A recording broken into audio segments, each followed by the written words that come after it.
ધર્મચુસ્ત, દિલમાં જે નિશ્ચય કરે પાકો, અને આજે દીનાનાથ ડોલી ઉઠે છે.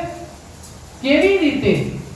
નરહરિ ભગતને દોડતા દોડતા પંઢરીનાથ નજીક લઈ આવ્યા અને કહ્યું, ભગત, તમારી સામે પંઢરીનાથ ઊભા છે. હાથ પસારીને આમ કરીને કેળનું માપ લઈ લ્યો.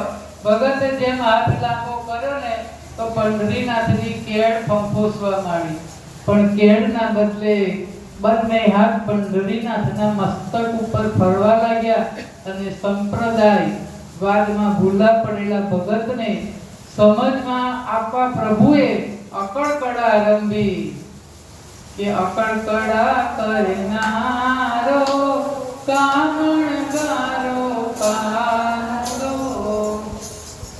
પંઢરીનાથે તો માથા પર મોરપીંછનો મુગટ પહેર્યો હોય, પણ ભગતને મુગટના બદલે સદાશિવ કલ્યાણકારી જટાનો સ્પર્શ થયો.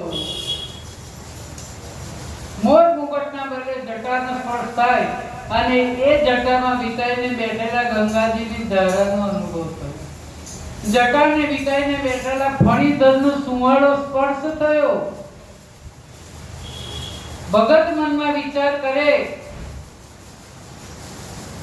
કે અરે માથે જટા, ગંગાધરા, શેષનાગ, આ બધી તો ભોળાનાથની શોભા છે.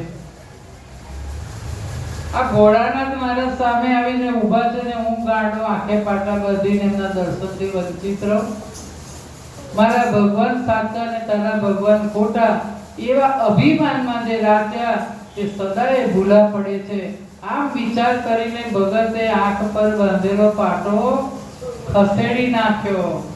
ભાવથી જ્યાં ભોળાનાથના દર્શન કરવા જાય છે ને ત્યાં તો પંઢરીનાથ મરક મરક હસતા ઊભા જોયા અને શિવ શિવ શિવ બે હાથે ગાલ પર તમાચા માર્યા અને આંખો બંધ કરી દીધી. અરે રે રે રે, મારે આંખે જલ્દી પાટો બાંધી દો. હું તો સમજ્યો કે મારી સામે શિવ ઊભા છે અને આ તો પેલો કાળિયો કપટી નીકળ્યો. કાળિયાનું કપટ જાણી ભગતને એવી ચીડ ચડી કે મનમાં ને મનમાં કાળિયાને સંભળાવા લાગ્યું છે કે નટવર નટખટ નંદનો નાનડો રે.